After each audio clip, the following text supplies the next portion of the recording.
Hi, I'm Mr. Wahlberg, and I'm glad you're here. Today we wrap up the longest unit in the A-Push year of early America with episode 10 of The Abolitionists. This question of abolition has been with us since before there was an America, and we won't quite settle it today, but it is important to kind of hit some of the important pieces that will set up the antebellum arguments.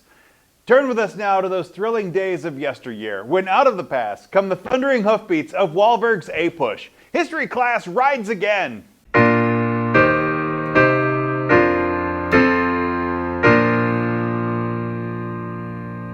We have two objectives today. By the end of this class, you should be able to describe the different varieties of abolitionism. Abolitionism is not a unified movement. There's a lot of different approaches to the question of what to do about slavery.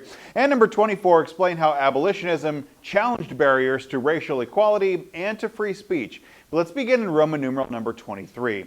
The crusade against slavery took a lot of different forms, and we're going to begin our discussion with what to do if there was former slaves. This was one of the things that was hard to figure out about how to get rid of slavery, as to what to do with the people that were just recently freed. There was a strong belief that free black people, in the numbers that would exist post-slavery, just couldn't exist in America, that it just wouldn't work out. The racial differences would be too great. So there was a strong movement towards creating a colony back in Africa where freed slaves could go to, still managed by the United States, but somewhere else for black people. The American Colonization Society, the ACS, was founded in 1860 to promote the gradual abolition of slavery and settlement colonies of black Americans back into Africa. The ACS founded Liberia as a colony in West Africa, although many observers saw colonization really as an impractical solution. Several thousand black people nevertheless immigrated to Liberia with the help of the Colonization Society. Many prominent political leaders supported the ACS, including some that we've met already: Henry Clay and John Marshall and Daniel Webster, James Monroe and Andrew Jackson. A lot of Northerners said that colonization, for as imperfect as it is the only way to really rid the nation of slavery. Most African Americans adamantly opposed this idea, however, and in 1817, free black people assembled in Philadelphia for the first National Black Convention and condemned the colonization approach. They insisted that black people were Americans and entitled to the same rights as enjoyed by white people. Subpoint B, a new generation of reformers grew up to demand immediate abolition, not the phased-in long-term approach. They believed that slavery was both sinful as well as against the very ideas of the American Revolution. David Walker wrote a piece called An Appeal to the Colored Citizens of the World. It was a passionate indictment of slavery and of racial prejudice. And in this work, he used both secular language as well as religious language.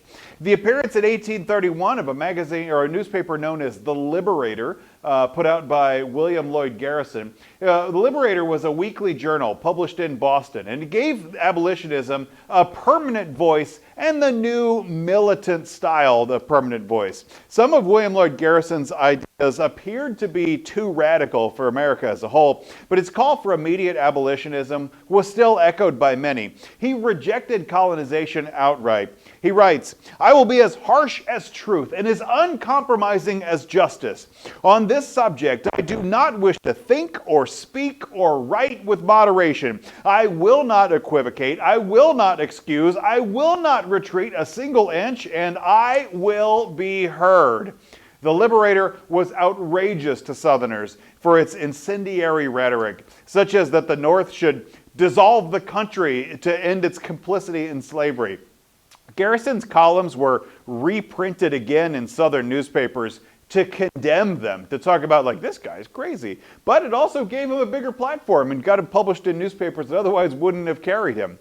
Theodore Weld is another person I want you to meet. He created abolitionists' mass constituency, organized it on a political sphere by using methods of religious revivals. Theodore Weld would even go so far as to training speakers to go out to other events and go spread that abolitionist message.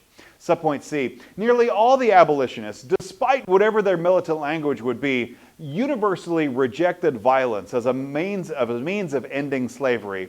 Many were really pacifists, attempting instead to use moral suasion to convince the slaveholder of his sinful ways. Outside of a few established institutions like political parties, abolitionists adopted the role of radical social critics. But slavery, honestly, was so deeply embedded into American society that its destruction would cause a fundamental change in the South and in the North. Roman numeral number 24. Here I want to talk about approaches to abolitionism of the black approach and the white approach. We'll start with black abolitionists. From its inceptions, black people were playing a leading role in the anti-slavery movement. Take, for instance, Frederick Douglass, the great abolitionist. He and other ex-slaves were publishing accounts of slavery from a first-person point of view. Black people sought an independent role within abolitionism. They held their own conventions to go argue for the cause. At every opportunity, black abolitionists rejected the nation's pretensions as this land of liberty.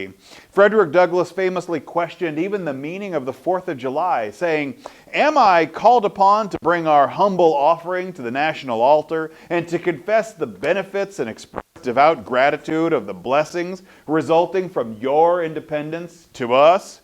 Am I not included within the pale of this glorious anniversary? Your high independence only reveals the immeasurable distance between us." Subpoint B. Abolitionism aroused violent hostility from Northerners who thought that the movement would be disruptive to the nation as its own. They also thought that maybe abolitionism would interfere with profits that came from slave labor. And it's worth remembering that even though there's not slavery in the North, it's not like the North is immune to the benefits of slavery. I mean, they're profiting on the system up in the North indirectly, but really. And also they said that that might overturn the very nature of white supremacy, which has held white people in power. Southerners removed abolitionist literature from the mail and burned it. I mean, picking it out of the post office and saying this is incendiary trash and incinerated it to do so. Anti-slavery newspaper editor Elijah Lovejoy, he was running an anti-slavery newspaper, but was killed by a mob of people who broke into his press and killed him at the press. He had defended that press 3 or 4 times before, but this was the 5th time, and he was killed when the mobs destroyed both him and the press itself. Mob attacks and attempts to limit abolitionist freedom of speech convinced many Northerners that slavery was entirely incompatible with the democratic liberties of white America. This should not surprise us at all that it seems like they can't reach a peaceful conclusion on the most important issue, the entire subplot of our whole first half of this class, this question. And so it's no surprise to me what happens in our next unit. What happens in our next unit? It's a thrilling story, and I can't wait to tell you about it. Make sure you like and subscribe. God bless you.